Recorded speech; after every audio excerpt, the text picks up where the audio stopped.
So சாதாரண angioplasty compare பண்ணும்போது இது மூலமா எவ்வளோ சார் டிஃப்ரென்ஸ், என்ன டிஃப்ரென்ஸ் இருக்குது? சாதாரண ஆஞ்சியோபிளாஸ்டி பண்ண முடியாத பேஷண்ட்ஸுக்கு தான் நமக்கு லேசர் வந்து ரொம்ப ரிக்வயர்டாக இருக்கும். ப்ரிடாமினாக நிறைய லீஷன்ஸ் பார்த்தீங்கன்னா, இப்போ நான் உங்களுக்கு வீடியோவில் காமிச்சது வந்து ரொம்ப சாஃப்டான லீஷன், நேராக நம்ம போய் ஸ்டென்ட் எக்ஸ்பேண்ட் பண்ணோடனே ஃபுல்லாக எக்ஸ்பேண்ட் ஆகிடுச்சு. இந்த மாதிரி ஒரு ஸ்டென்ட் எக்ஸ்பேண்ட் ஆகாமல் நடுவில் வந்து அன்எக்ஸ்பேண்டடாக ஒரு ரீஜன் இருந்துச்சுன்னா அந்த இடங்கள்ல வந்து பிளாக்ஸ் வர்றது வந்து ரொம்ப ரொம்ப ஜாஸ்தியாகும். திரும்ப ஹார்ட் அட்டாக்ஸ் வர்றதுக்கான ரிஸ்க் வந்து ஜாஸ்தியாகும். ஸோ அதனால் எங்கெல்லாம் டஃப்பான லீஷன்ஸ் இருக்கோ அந்த இடத்துல கன்வென்ஷனல் மெத்தட்ஸ், நமக்கு டைரெக்டாக போய் ஒரு பலூனை வச்சு எக்ஸ்பேண்ட் பண்ணும்போது நம்மளால் எக்ஸ்பேண்ட் பண்ண முடியல, இல்லை பலூனே அந்த இடத்துல கிராஸ் பண்ண முடியலன்னும் போது நமக்கு லேசர் தான் வந்து கருவி ஆஃப் சாய்ஸாக இருக்கும் டு ஓப்பன் தட் ஏரியா. நமக்கு மெயின் கோல் இப்போ எப்படி வந்து ஒரு சொதப்பலான ரோடு போட்டால் 3 மாதம் 6 மாதத்துல வந்து நமக்கு திருப்பி போய் ஒரு மழை காலத்தில் வந்து நம்ம எவ்வளோ கஷ்டப்படுறோமோ, அதே மாதிரி ஒரு ஸ்டென்ட்டை வந்து சரியாக எக்ஸ்பேண்ட் பண்ணாமல் விட்டால் லைஃப் லாங் பிரச்சனை தான். ஏன்னா ஒரு ஸ்டென்ட் இம்ப்ளான்ட் பண்ணது வந்து it is permanent, it cannot be taken out. சரிங்களா? ஸோ அதனால் அந்த இம்ப்ளான்ட் பண்ணுற ஸ்டென்ட்டை ரொம்ப ப்ராப்பராக இம்ப்ளான்ட் பண்ணுறதுக்கு அத்திரெக்டமி டிவைசஸ் தேவை. அதில் அப்லேட்டிவ் அத்திரெக்டமியில் நமக்கு லேசர் தான் பெஸ்ட் சாய்ஸ்.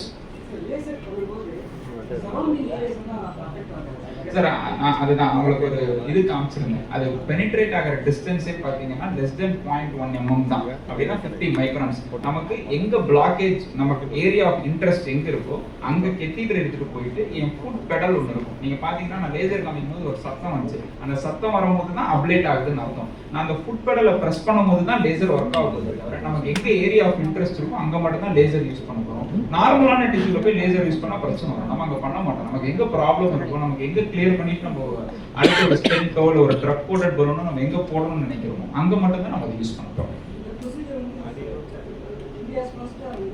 இல்லைங்க sir, it is available sir. But ஆனால் ரொம்ப லெஸ்லி ப்ரமோட்டட். வெஸ்டர்ன் வேர்ல்ட்ஸ்ல யூஸ் பண்ற மாதிரி நம்ம இந்தியாவில் வந்து அவ்வளோ எக்ஸ்டென்சிவா யூஸ் பண்றதே கிடையாது. ரெகுலர் ப்ரொசீஜரோட ஒரு 5 to 8% காஸ்ட் இன்க்ரீஸ் ஆகும் சார். பட் ஆனால் லாங் டேர்ம் ரிசல்ட்ல பார்த்தீங்கன்னா உங்களோட ஸ்பெண்டிங் வந்து ரொம்ப கம்மியாக இருக்கும் சார். இந்த ட்ரீட்மெண்ட்க்கு அப்புறம் எவ்வளோ நாள் நார்மல் லைஃபுக்கு பேஷண்ட் வருவாங்க சார்? 1 to 2 daysல patient will get discharged and go to home. அவன் ஒரு பைபாஸ் முடிச்சுட்டு ஒரு 1 month ரெக்கவரி டைம் மாதிரிலாம் இருக்கவே இருக்காது. ஹார்ட்லி நெக்ஸ்ட் 1 weekல they will be back on their toes. Food restriction ஏதாச்சும் இருக்குமா? ஃபுட் ரெஸ்ட்ரிக்ஷன் வந்து டிசீஸ்க்காக இருக்குமா, இந்த டெக்னாலஜி யூஸ் பண்றதுனால இருக்காது. நமக்கு ஹார்ட் அட்டாக் இருக்கும்போது ஹார்ட் அட்டாக் வரதுக்கு சில முக்கியமான காரணங்கள் இருக்கு. இப்போ கெட்ட கொலஸ்ட்ரால் உடம்புல ஜாஸ்தி இருந்தா நமக்கு வந்து எல்டிஎல் கொலஸ்ட்ரால் அதிகமா இருக்கும்போது வந்து ஹார்ட் அட்டாக்ஸ் வரும். அப்போபின்ற ஒரு சப்ஸ்டன்ஸ் ஜாஸ்தியா இருந்துச்சுன்னா ஹார்ட் அட்டாக் வரும். லிப்போப்ரோட்டீன் எலிவேட்டடா இருந்துச்சுன்னா ஹார்ட் அட்டாக் வரும். ஸோ நம்ம அதனால வந்து உடம்புல ரணத்தை கம்மி பண்றதுக்காக நம்ம ஃபுட் இன்டேக்ஸை சரியா பார்த்துக்கணும். கெட்ட கொலஸ்ட்ரால் இன்க்ரீஸ் ஆகாம இருக்கிறதுக்காக நம்மளோட ஃபுட் இன்டேக்ஸ் நம்ம பார்த்துக்கணும். அதுக்கான dietary patterns, deep fried food சாப்பிடக்கூடாது, ஆயிலி ஃபுட் சாப்பிடக்கூடாதுன்னு சொல்றது அதுக்காக வேண்டியதானே தவிர இந்த ப்ரொசீஜருக்கு ஸ்பெசிஃபிக்காக கிடையாது sir. Age is never a limit sir. நான் 97 வயசு ஆளுக்கு வந்து லாஸ்ட் 3.5 months முன்னாடி ஆஞ்சியோகிராம் பண்ண சொல்லியிருக்காரு. லேசருக்குமே கிடையாதுங்க sir. Age is not an restriction. Sir here sir, Rajesh from right news. Sir நீங்கள் பேசும்போது சொன்னீங்க ஸ்டண்ட் வச்சாலும் பிளாக் வரும். நீங்கள் எப்படி சார் ஆக்சுவலாக இப்போ ஒரு அண்டர் எக்ஸ்பேண்டட் ஸ்டென்ட், இப்போ நம்ம ரோட்டை வந்து ஒழுங்காக கிளியர் பண்ணாமல் பிளாக் இருக்கிற இடத்துல போய் ஸ்டென்ட் வச்சுட்டோம்னா அந்த ஒரு பர்டிகுலர் ரீஜனில் வந்துட்டு ஸ்டென்ட் வந்து ஒழுங்காக எக்ஸ்பேண்ட் ஆகாது. இது வந்து டாக் போன் எஃபெக்ட்னு சொல்லுவோம். எப்படி அந்த டாக் போன் வந்து நடுவில் மெலிசா இருக்கும், 2 சைடில் வந்து கனமாக இருக்கும், அது மாதிரி மெலிசா இருக்கிறது அந்த மாதிரி அண்டர் எக்ஸ்பேண்டட் ஸ்டென்ட் இருந்துச்சுன்னா உள்ள பிளாக்கேஜஸ் வர்றதுக்கு சான்சஸ் ஜாஸ்தி. ரெண்டாவது வந்து ஈவன் நல்லா எக்ஸ்பேண்ட் ஆன ஸ்டென்ட்ல கூட சில பீப்புளுக்கு வந்து அது எண்டோத்திலியலைஸ் ஆகாம இருக்கும். அப்படி எண்டோத்திலியலைஸ் ஆகல, நம்ம உடம்புல ஒரு பகுதியா அது ஆகலன்ற பட்சத்துல ரேரா அதுக்குள்ளேயும் பிளாக்கேஜஸ் வரும். மூணாவது கெட்ட கொலஸ்ட்ரால். இப்போ ஒவ்வொருத்தருக்கும் எவ்வளவு தூரம் கெட்ட கொலஸ்ட்ரால் டார்கெட்ஸ் இருக்கு. ஒரு சக்கரை நோய் இருக்கிற ஆளுங்கன்னா கெட்ட கொலஸ்ட்ரால் வந்து 70க்கு கம்மியா இருக்கணும் அப்படின்னு நம்ம ஒரு டார்கெட் வச்சிருக்கோம். அந்த கெட்ட கொலஸ்ட்ரால் 70க்கு கம்மியா வச்சுக்காம இருந்தோம்னா நமக்கு திருப்பி ரிட்டர்ன் பிளாக்ஸ் வரதுக்கான சான்சஸ் வந்து நிறைய இருக்கு. மெடிசன் காம்ப்ளைன்ஸ் நம்ம சரி, அதனால தான் நம்ம ஒரு ஸ்டென்ட் வச்ச பிறகு நம்ம ரொம்ப காஷியஸாக அவங்க வந்து ரெகுலராக மெடிசன்ஸ் எடுக்கணும். எனக்கு தான் இப்போ ஸ்டென்ட் வச்சு எனக்கெல்லாம் நல்லா ஆயிடுச்சு, நான் 6 மாதம் கழிச்சு 1 வருஷம் கழிச்சு நான் மாத்திரை போடுறதை விட்டுட்டேன்னா அந்த டைமில் ஸ்டென்ட்டுக்குள்ளேயும் பிளாக்கேஜஸ் வரும் சார்.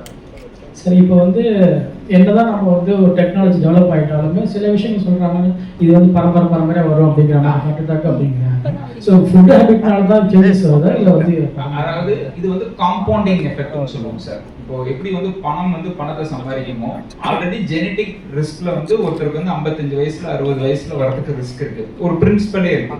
கெட்ட கொலஸ்ட்ரால் வந்து நமக்கு எல்டிஎல்ன்ற அந்த கெட்ட கொலஸ்ட்ரால் ப்ரிடாமினன்ட்லி வந்து ஃபெமிலியலா தான் நமக்கு வந்து இருக்கும். நம்ம ஃபுட் அண்ட் இன்டேக்னால 10 to 15% தான் நமக்கு சேஞ்சஸ் இருக்கும். நம்ம சவுத் ஈஸ்ட் ஏஷியன்ஸ் நம்ம குரூப்ல பாத்தீங்கன்னா லிப்போப்ரோட்டீன் ஏன்ற மாலிகுல் வந்து நமக்கு ரொம்ப ஜாஸ்தியா இருக்கும். இந்த கெட்ட கொலஸ்ட்ரால் யார் ஒருத்தருக்கு 180க்கு மேல இருக்கோ, அண்ட் ரெண்டாவது இந்த லிப்போப்ரோட்டீன் ஏ எக்ஸ்ட்ரீமா எலிவேட்டடா இருக்கு அவங்களுக்கு, இவங்க எல்லாருக்குமே 30 வயசுக்குள்ள 40 வயசுல ஹார்ட் அட்டாக் வரதுக்கு ரிஸ்க் இருக்கு. நான் ஒரு ரீசெண்டா ஒரு சென்டர்ல நான் ஒரு விசிட்காக போயிருந்தேன். எங்க ஹாஸ்பிட்டல்ல கிடையாது. அந்த இடத்துல வந்து 16 வயசுல ஒரு பையனுக்கு வந்து நான் ஹார்ட் அட்டாக் கூட பார்த்தேன். அவனுக்கு வந்து அந்த பையனுக்கு வந்து ஆஞ்சியோ எடுத்துறாங்க. அதே ஹாஸ்பிட்டல்ல அவங்க அப்பாவுக்கு 42 வயசு, ஒரு 10 இயர்ஸ் பேக் வந்து he had a problem and he went died. But அந்த பையனுக்கு வந்து ஒரு யங்கர் ஏஜ்லயே ஸ்கிரீனிங் நடந்துருக்கும். 16 வயசுல ஹார்ட் அட்டாக் வருது because his familial and genes. இது வந்து familial hypercholesterolemia-ன்னு சொல்லுவோம். யாருக்கு கெட்ட கொலஸ்ட்ரால் வந்து more than 300 or 400 மேல இருக்கு, சம்டைம்ஸ் 500க்கு மேல கூட இருக்கு, அவங்களுக்கெல்லாம் தேர் மோர் இன்னும் earlier ஏஜ்லயே ஹார்ட் அட்டாக் வரதுக்கான ரிஸ்க் இருக்கு. இதுல என்னன்னா நம்ம ஒரு ஏஜோட வந்து ஹார்ட் அட்டாக்கை மார்க் பண்ணக்கூடாது. சர்டன் ரிஸ்க் ஃபேக்டர்ஸ் இருக்கு. ஸ்மோக்கிங்ன்றது ஒரு ரிஸ்க் ஃபேக்டர், ஹை பிபின்றது ஒரு ரிஸ்க் ஃபேக்டர், கெட்ட கொலஸ்ட்ரால் எலிவேட் ஆயிருக்கிறதுன்றது ஒரு ரிஸ்க் ஃபேக்டர். இதெல்லாம் வந்து ஒரு விதை மாதிரி வைக்கிறது. இன்னைக்கு நம்ம எது விதையா வைக்கிறோமோ அதுதான் நாளைக்கு மரமா வளரும். இந்த ரிஸ்க் ஃபேக்டர்ஸ்லாம் இன்னைக்கு யாருக்கு இருக்கும்? இன்னைக்கு ஒருத்தர் ஹார்ட் அட்டாக் வருதுன்னா அதுக்கான விதை வந்து 10-15 வருஷத்துக்கு முன்னாடியே விதைச்சது.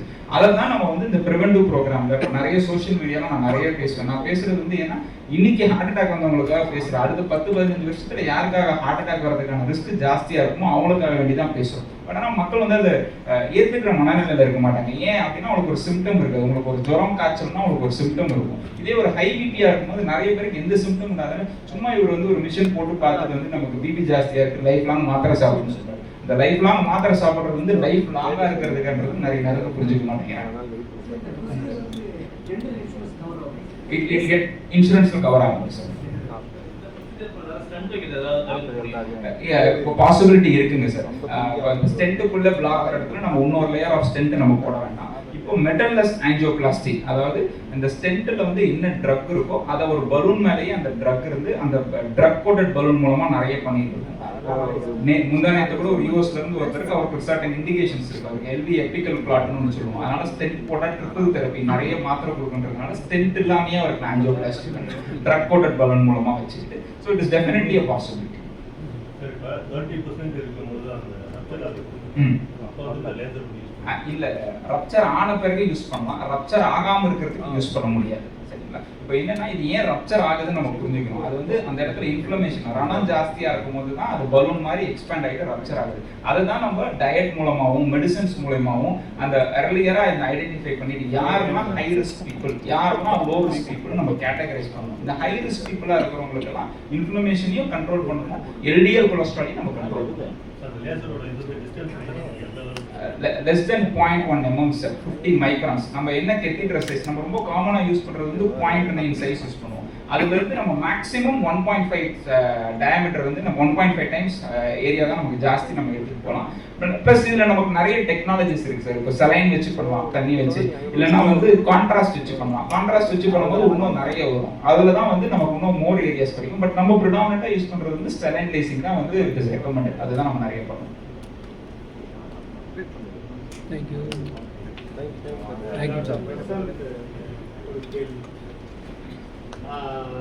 சினிமாவில் தான் கிளாஸ் மாஸ்லாம் இருக்கு. இப்போ ரஜினி படம்னா மாஸ், கமல் சார் படம்னா கிளாஸ், இப்படிலாம் இருக்கு. ஆனால் நீங்கள் பேசும்போது இது மாஸ் அண்ட் கிளாஸ்ன்ற மாதிரி ஏதோ ஒரு டெஃபினேஷன் கொடுத்தீங்க. நீங்கள் எதை மீன் பண்ணீங்க சார்? இது வரைக்கும் பார்த்தீங்கன்னா பொதுவாக வந்துட்டு ஒரு ஹை லெவல் டெக்னாலஜி, ஒரு எக்ஸ்பென்சிவ் ட்ரீட்மெண்ட் வந்து எல்லாராலையும் அஃபோர்ட் பண்ண முடியாது. அது வந்துட்டு சில குறிப்பிட்ட மக்களால் தான் வந்துட்டு சில இடத்துல போய் நிறைய பேர் நம்ம ஃபாரின் போயெல்லாம் ட்ரீட்மெண்ட் எடுத்து கேள்விப்பட்டிருக்கோம். இப்போ டெக்னாலஜி இங்கே வந்துடுச்சு. ஸோ நமக்கு வந்துட்டு நம்ம ஊரில் இந்தியாவில், சவுத் இந்தியா, சென்னையில் வந்துட்டு ஜாஸ்தி இருக்கிறது பார்த்தீங்கன்னா வந்துட்டு ப்ராப்ளி வந்துட்டு all the middle class people who are எப்படி சொல்கிறது, அவங்களுக்கு வந்துட்டு லைக் குவாலிட்டி ட்ரீட்மெண்ட் எடுக்காத நிறைய பேர் இருக்காங்க. ஸோ அவங்களுக்கு வந்துட்டு நம்ம கொண்டு போய் ஒரு எமர்ஜென்சி டைம்ல சேர்க்கறது தான் வந்துட்டு வி வாண்ட் டு இந்த மாதிரி எக்யூப்மெண்ட் வந்து கொண்டு வருவோம். அதையும் மீறி வந்துட்டு நான் அரவிந்த் சார் டிஸ்கஸ் பண்ணது என்னன்னா, இந்த எக்யூப்மெண்ட்ல வந்துட்டு 2 காஸ்ட் இருக்கு. ஒன்று மெஷின் காஸ்ட், இன்னொன்று வந்து இந்த கத்தீட்டர், அது காமிச்சா இருக்குல்ல அந்த கத்தீட்டர் காஸ்ட். இது எல்லாருக்கும் கொண்டு போய் சேர்க்கணுன்றதுனால இந்த மெஷின் காஸ்ட்டே நம்ம வாங்க வேணாம், கத்தீட்டர் மட்டும் காஸ்ட் வாங்கலாம். ஏன்னா இது வந்துட்டு it is not about making profit. ஏன்னா நமக்கு வந்துட்டு இது எல்லாருக்கும் போய் சேர்க்கணும், அந்த எமர்ஜென்சி டைம்ல போய் சேர்க்கணும். ஏன்னா இது வந்துட்டு அவங்க போய் தே கேனாட் கோ சேவ் அப். அந்த காலத்துல ஒரு சிசேரியன் செக்ஷன் பண்ணோம்னா நிறைய பேர் பிரெக்னன்சி டைம்ல இருந்தே காசு எடுத்து வச்சுட்டு ஒரு 8வது மாசம் 9வது மாசம் செலவு பண்ணுவாங்க. இது அந்த மாதிரி கிடையாது. நாளைக்கு கூட நடக்கலாம், நெக்ஸ்ட் மந்த் நடக்கலாம், எப்போ வேணா நடக்கலாம். ஸோ அவங்களுக்கு அந்த நேரத்துக்கு போய் we should not tell them இவ்வளோ காசு செய்யுங்க சார் பண்ணுங்க, இது மட்டும் வி ஹேவ் டு பேர். நாங்கள் எக்யூப்மெண்ட் பற்றி வரி பண்ணிக்காது, மற்றதெல்லாம் நாங்கள் பார்த்துக்கிறோம். அந்த மாதிரி வந்துட்டு எல்லாருக்கும் 10 பேர் ஹார்ட் அட்டாக் வந்தால் 10 பேருக்குமே வந்து இந்த ஆப்ஷன் இருக்கணும், இது யூஸ் பண்ணணும்னு சொல்லிட்டு. அப்போ தான் வந்துட்டு they can live better, livelihood நல்லா இருக்கும். அப்போ தான் அவர் கம்யூனிட்டி நேஷன் எல்லாமே வளரும். ஸோ அந்த ஐடியானால தான் வந்துட்டு எல்லாருக்கும் போய் கொண்டு போய் சேர்க்கணும்னால தான் நான் அப்படி ஒரு டேர்ம் யூஸ் பண்ணேன் சார். வேற இன்னொரு கேள்வி இருக்கு எனக்கு, அதாவது கேட்கலாமான்னு தெரியல. மோஸ்ட் ஆஃப் த ஹாஸ்பிட்டல்ஸ் வந்து இப்போ வந்து ஒரு அவங்க காசு கொடுக்குறாங்க கையில் இருந்து அப்படின்னா அது வந்து பில்லு ஒரு மாதிரி இருக்கும். இன்சூரன்ஸ் அப்படின்னு சொல்லி அந்த காரை கொடுத்த உடனே அப்படியே டபுள் டைம் இல்லை ட்ரிபிள் டைம் அவங்க வந்து போட்டு அதை இன்சூரன்ஸில் கவர் பண்ணி அது பண்ணிக்கிறாங்கன்னு சொல்லி கேள்விப்படுறேன். இது பிரசாந்த் ஹாஸ்பிட்டல் எப்படி? ஆஸ் அ ப்ரோட்டோகால் பார்த்தீங்கன்னா எனக்கு தெரிஞ்ச வரைக்கும் எந்த ஹாஸ்பிட்டலையும் அப்படி பண்ணுறது கிடையாது. ஏன்னா வந்துட்டு நம்ம வாட் எவர் கேஷ் பேமெண்ட்டாக இருந்தாலும் சரி, இன்சூரன்ஸ் இப்போ நீங்கள் வந்து மிஷின் ஒன்று வாங்கினீங்க, அந்த காஸ்ட்டு நம்ம வந்து பேஷண்ட் கிட்ட போடக்கூடாதுன்னு சொன்னீங்க. கரெக்ட். பட் அதே இன்சூரன்ஸில் பே பண்ணி ஒருத்தர் வராங்கன்னு வச்சுக்கோங்க, அப்போ நீங்கள் உங்கள் மிஷினுக்கு காசு வாங்க மாட்டீங்களா? எல்லாருக்கும் ஒரே ரேட் தான் சார். ஏன்னா வந்துட்டு ஃபார் எக்ஸாம்பிள் நீங்க டே 1 வரீங்க, சரி, அப்புறம் இப்போ நீங்க வளர்ந்து அப்புறம் இன்னும் 10 மிஷின் வாங்கணும்ல? அப்படி கிடையாது சார். இது வந்துட்டு இது ஒண்ணு வச்சுதான் அப்படி என்னன்னு கிடையாது. It is about serving. எல்லாருக்கும் நம்ம சர்வீஸ் பண்ணிட்டு கண்டிப்பா வந்துட்டு நம்ம ஒரு 100, 200, 1000 பேருக்கு நம்ம பண்ணா கட்டாயம் வந்து அதை கொஞ்சம் கொஞ்சமா சேர்ந்து will be able to even more. So அப்படிதான் வந்துட்டு வி வாண்ட் டு க்ரோமே தவிர 10 பேர்ல பண்ணணும்னு கிடையாது சார். சின்ன லாபமா இருந்தாலும் நிறைய பேர் வந்து இதுல வந்து ட்ரீட்மெண்ட் எடுத்துக்கிட்டா உங்களுக்கு அந்த லாபம் வந்துடும் வரணும் அப்படின்னு நான் நினைக்கிறேன். தேங்க்யூ.